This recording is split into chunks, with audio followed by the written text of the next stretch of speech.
Assalamualaikum warahmatullahi wabarakatuh. Waalaikumsalam warahmatullahi wabarakatuh. Selamat siang Bapak Ibu guru hebat. Ya. Alhamdulillahirabbil alamin, pada kesempatan kali ini kita bisa melaksanakan HBG, yaitu Hari Belajar Guru, dengan tema penerapan budaya positif. Tapi Bapak Ibu, sebelum kita mulai, coba saya mau cek fokusnya terlebih dahulu. Ingat kata kuncinya, kata bos. Ikuti kata bos. Kata kuncinya, ikuti kata bos.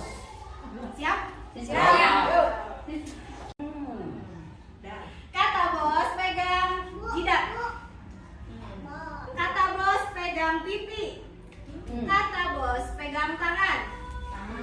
Pegang mulut. Kan tidak kata bos. Kan Kata bos. kata bos. Ya. Ikuti instruksi kata bos. Ikuti kata bos. Kata bos pegang mata. Pegang telinga. Itu kata bos.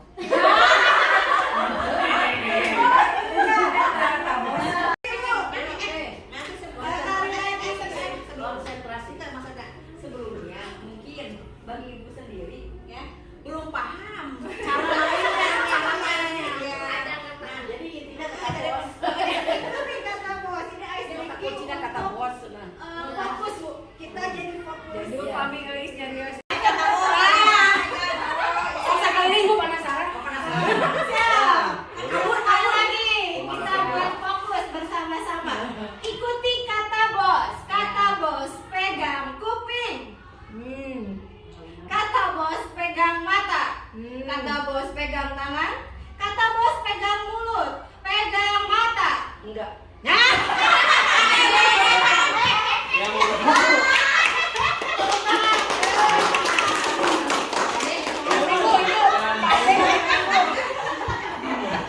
Seperti ada pada slide. Apa itu pembelajaran paradigma baru? Jadi Bapak Ibu, seperti yang relevan sekarang itu adalah IKM. Apa Bapak Ibu IKM? Implementasi kurikulum merdeka. Kurikulum merdeka ini yaitu adalah penerapan pembelajaran paradigma baru. Apa itu pembelajaran paradigma baru? Yaitu pembelajaran yang berorientasi pada penguatan kompetensi dan pengembangan karakter yang sesuai dengan nilai-nilai Pancasila. Apa itu nilai-nilai Pancasila Bapak Ibu yang berapa di Maha Esa. Yang kedua, Kebinekaan global. gotong Royong. mandiri, kreatif dan berkelanjutan tinggi. Jadi ketika paradigma baru ini kita harus pembelajaran berorientasi pada murid, berpihak pada murid, dan lebihnya lagi supaya kita belajar sesuai dari akar kata yang sama dengan disiplin atau murid atau pengikut. Untuk menjadi seorang murid atau pengikut, seseorang harus paham betul alasan mengapa mereka mengikuti suatu aliran atau ajaran tertentu. Sehingga motivasi yang terbangun adalah motivasi intrinsik, bukan ekstrinsik. Selanjutnya Bunda. Nah, disiplin diri juga mempelajari bagaimana cara kita mengontrol diri. Ini yang harus digarisbawahi Bapak Ibu, cara kita untuk mengontrol diri dan bagaimana menguasai diri untuk memilih tindakan yang mengacu pada nilai-nilai yang kita hargai. Sebagai pendidik, tujuan kita adalah menciptakan anak-anak yang memiliki disiplin diri sehingga mereka bisa berperilaku dengan mengacu pada nilai-nilai kebajikan universal dan memiliki motivasi intrinsik, bukan ekstrinsik. Intinya Bapak Ibu, disiplin itu adalah ketika kita bisa mengontrol diri untuk mencapai tujuan mulia. Apa itu tujuan mulianya? Yaitu nilai kebajikan universal. Nilai kebajikan universal yang mana? Yang 6 dimensi profil pelajar Pancasila.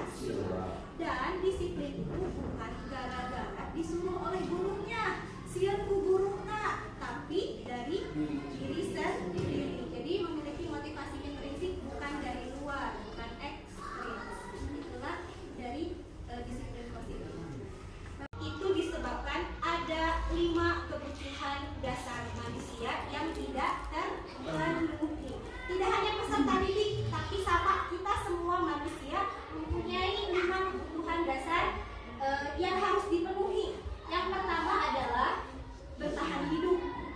Yang kedua adalah kebebasan dan keleluasaan. Ketika salah satu dari kebutuhan dasar tidak terpenuhi, maka biasanya anak-anak atau setiap manusia akan melakukan hal-hal yang tidak sesuai dengan apa yang harus dilakukan. Contohnya satu, anak yang malas belajar misalnya. Bu, bosen Bu belajarnya di dalam ruangan terus. Karena kenapa Bapak Ibu, jiwa dasar anak itu adalah jiwa dasar bermain. Berarti ada kebutuhan dasar jiwa bermainnya yang tidak terpenuhi karena mungkin belajarnya di luar, tidak ada yang ada di luar kelas, di dalam wae. Jadi kita harus memenuhi kebutuhan dasar peserta didik. Jadi Bapak Ibu jangan menjudge anak ketika melakukan kesalahan. Kita harus menelaah ayat kebutuhan dasar naon orang tidak terpenuhi. Sama dengan kita Bapak Ibu. Setiap kita melakukan sesuatu pasti punya tujuan. Bade ka pasar, bade meser naon Bapak Ibu? Misalnya bade meser sayur. Mau mungkin ke pasar bade meser yang tidak ada di pasar. Anak-anak bisa seperti itu. Maksudnya dia berontak itu karena apa tujuannya? Jadi jangan dijudge dulu, tapi kita lihat kebutuhan dasar apa kira-kira yang kita sebagai pendidik belum memenuhi kemauan mereka. Boleh di slide berikutnya. Nah, kita sebagai peserta didik untuk menerapkan disiplin positif untuk menghasilkan peserta didik yang memiliki identitas sukses. Bapak Ibu, ada identitas, ini ada 2, identitas sukses dan identitas gagal. Bapak Ibu sebagai pendidik menghasilkan peserta didiknya beridentitas sukses ketika melakukan keyakinan kelas, konsekuensi, dan restitusi. Kita bahas satu-satu. Apa itu keyakinan kelas? Keyakinan kelas itu berbeda dengan peraturan. Biasanya peraturan tok dibuat satu pihak biasanya. Kalau keyakinan kelas disepakati bersama-sama di kelas. Misalnya nilai kebajikannya saling menghargai. Oh, berarti keyakinan anak nanti ditempel sebagai keyakinan kelas. Nilai-nilai kebajikan ya. Ketika dilanggar keyakinan kelasnya, nah konsekuensinya apa? Jadi konsekuensi itu harus sesuai dengan konteks kesalahan yang dibuat oleh anak. Mun anak tenganggo sapatu warna hijau, Bapak Ibu, hukuman anak misalnya atau konsekuensinya jangan pakai sepatu seharian, bijak tidak atau sesuai konteksnya tidak ya Bapak Ibu. Kenapa? Karena tidak ada keyakinan di keyakinan kelas atau tidak bijak dalam memberikan konsekuensi. Jadi kalau konsekuensi itu misalnya anak lama menulisnya elek wae Bapak Ibu, berarti konsekuensinya dia akan kehilangan waktu beberapa menit ketika anak-anak sudah istirahat yang lain, tapi dia belum karena belum selesai menulis. Ketika anak menumpahkan air, berarti konsekuensinya apa Bapak Ibu? Ambil air. Yang ngepel heula sama Bu Ida teh dibersihkan heula, bukan mari mah bungkus gelas dan sebagainya. Keluar, lari 30 keliling. Nah, itu hukuman atau tidak sesuai dengan konteks kesalahannya. Nyambung ya Bu intinya. Terus yang terakhir yaitu adalah untuk identitas sukses sebagai guru kita harus melakukan restitusi. Apa itu restitusi? Restitusi itu adalah proses membuat anak lebih baik lagi dari kesalahan yang sudah mereka buat. Kemudian mengembalikan dia kembali pada kita menanyakan tujuannya. Dan anak-anak teh pasti melakukan hal itu pasti ada tujuannya. Ditanya adakah alternatif lain yang bisa mereka lakukan selain apa ya kesalahan yang sudah mereka lakukan. Setelah kita menanyakan tujuannya, ditanyakan adakah hal yang lebih efektif, kemudian distabilkan identitasnya atau Bapak Ibu kuatkan, jangan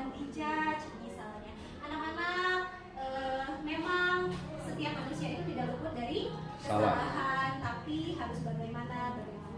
Saya dikuatkan, jangan dijudge ya Bapak Ibu, karena akan membunuh karakter anak. Ketika kita sudah menstabilkan identitas, tanyakan lagi tentang keyakinan kelas, karena kita sudah punya keyakinan kelas. Ditanya yang mana yang kalian langgar dari keyakinan kelas, karena kita sudah punya keyakinan kelas. Kemudian kita menanyakan, menstimulus anak untuk berpikir kritis, pemecahan masalahnya seperti apa, dan berkolaborasi dengan guru yang lain atau dengan teman untuk memecahkan masalah yang sudah mereka lakukan. Ini adalah proses segitiga restitusi untuk menghasilkan identitas sukses pada anak. Yang berikutnya adalah konsep disiplin yang identitas gagal. Ini Bapak Ibu, saya warning untuk saya sendiri Bapak Ibu.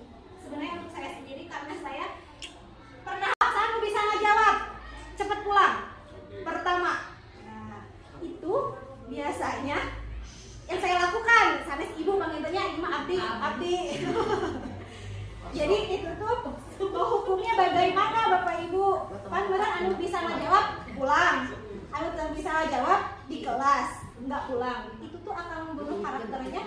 Oh, saya tidak bisa memenuhi kompetensi seperti yang lain, membunuh karakternya. Ya, seperti itu. Tekaraos Bapak Ibu. Tekaraos. Karena mental. Tekaraos. Anu aya lain bisa berpikir jadi gedung. Ya, betul. Tidak adil. Tidak adil. Betul, siap. Kemudian ketika siapa yang bisa menjawab dapat uang 5.000, dapat uang 1.000. Motivasi anaknya berarti apa? Uang. Bukan ingin menunjukkan kompetensi dari dirinya. Itulah yang sangat warning buat diri saya sendiri. Oh, berarti saya itu pernah ada di posisi membentuk anak sebagai identitas gagal. Tekaraos Bapak Ibu. Tapi setelah pendidikan PGP ini, oh berarti tidak boleh seperti itu. Berarti tidak semua penghargaan menjadikan anak sebagai identitas sukses. Apalagi hukuman yang tadi kudu buka sepatu sapopoe. Ya Bapak Ibu, jadi hukuman ini sepihak, kemudian tidak memberikan pilihan kepada anak harusnya seperti apa yang baik kalau hukuman. Jadi ini adalah dua kategori yang bisa dijadikan sebagai pembentuk identitas gagal terhadap peserta. Selanjutnya tidak. Nah, ketika kita ada di identitas sukses dan identitas yang tadi yang tidak memberikan pilihan, memberi hukuman secara sepihak, memberi hukuman tidak sesuai dengan konteks kesalahannya. Yang kedua, membuat orang merasa bersalah. Sok ya Bapak Ibu nih misalnya, aduh, Ibu mah kecewa. Pemantau dan manajer ini adalah posisi kontrol untuk kita membentuk peserta didik identitas sukses. Ketika teman misalnya memposisikan dengan nada halus terlebih dahulu, yuk bantu ibu yuk untuk sapu-sapu misalnya piket. Mana emang ngantar piket we? Manajer ini adalah posisi kontrol yang paling sempurna, yang sudah melakukan segitiga restitusi. Mudah-mudahan kita semua bisa menjadi di posisi manajer. Amin ya rabbal alamin. Kemudian selanjutnya, nah ini adalah contoh kasus. Coba Bapak Ibu saya akan bertanya dari pemaparan tadi. Kasus ini posisi kontrolnya posisi kontrol apa?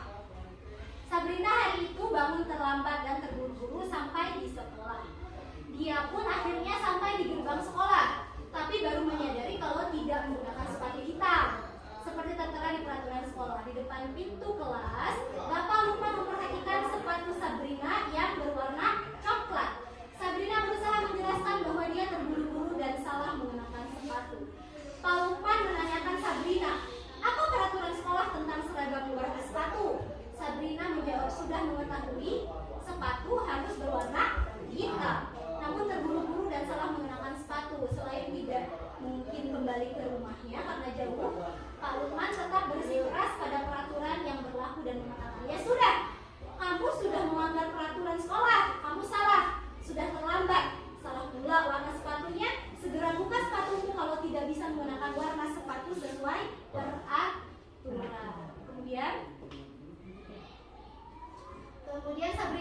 maaf, memohon kepada Pak Lukman agar tetap dapat mengenakan sepatunya dan berjanji tidak akan mengulangi kesalahannya. Tapi Pak Lukman tidak mau tahu.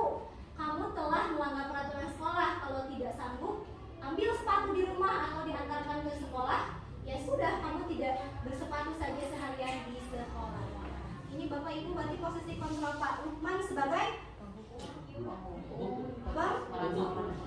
Merasa orang bersalah atau penghukum? Penghukum ya, karena tidak memberikan toleransi atau pilihan yang lain. Kemudian kalau dilihat kenapa sih Bapak Ibu harus pakai sepatu hitam? Saya tanya kenapa di sekolah SD, SMA, SMP harus pakai sepatu hitam? Berarti ada nilai kebajikannya. Kenapa harus pakai sepatu hitam? Tong warna bodas, tong warna oranye, tong warna yang lain harus sepatu hitam. Nilai kebajikannya apa? Peraturan sekolah. Ya betul Ibu, peraturan sekolah. Tapi nilainya, misalnya dari kebajikan yang mencerminkan profil pelajar Pancasila. Nah, udah kudu pakai sepatu hitam. Sadayana. Ada nggak? Tadi kan dibuat peraturan sekolah harus pakai sepatu hitam ini pasti ada nilai kebajikan yang harus kita yakini. Kira-kira supaya sama supaya sama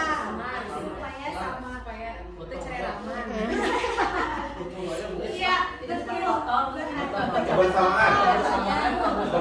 kebersamaan dan harganya relatif murah. jadi gampang didapat mungkin ya. Terus hitam kan warna yang banyak tapi saya raman deh tadi ada pertimbangan lain. Intinya dari nilai kebijakannya kebersamaan ya Bu ya.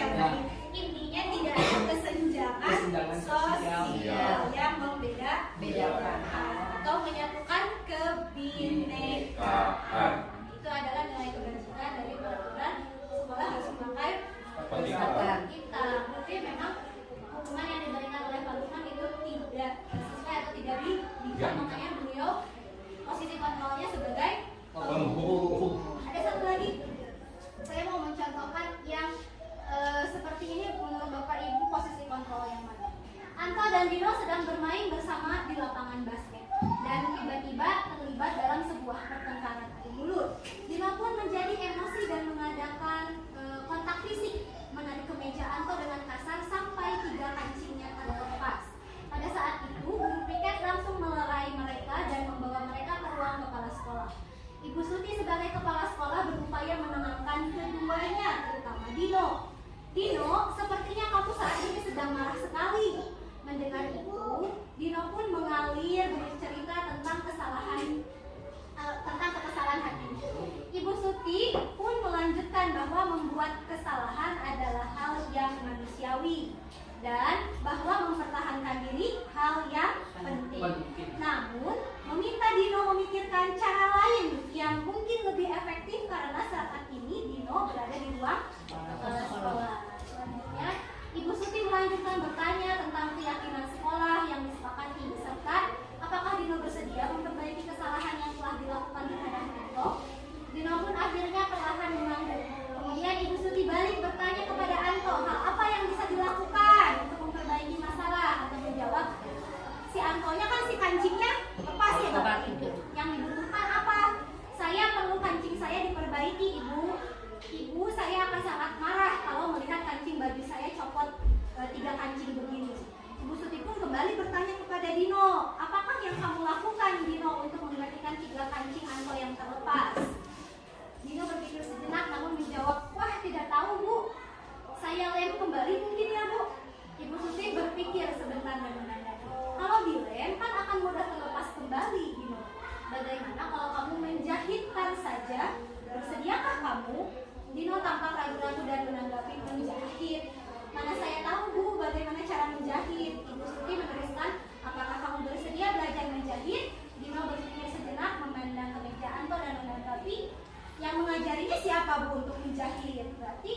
konsolidasi kesalahan. Ini semuanya sudah lengkap. Kemudian menstabilkan identitas. Ya, ketika Ibu Suti tadi berbicara kalau coba dibalik Bu. Tidak.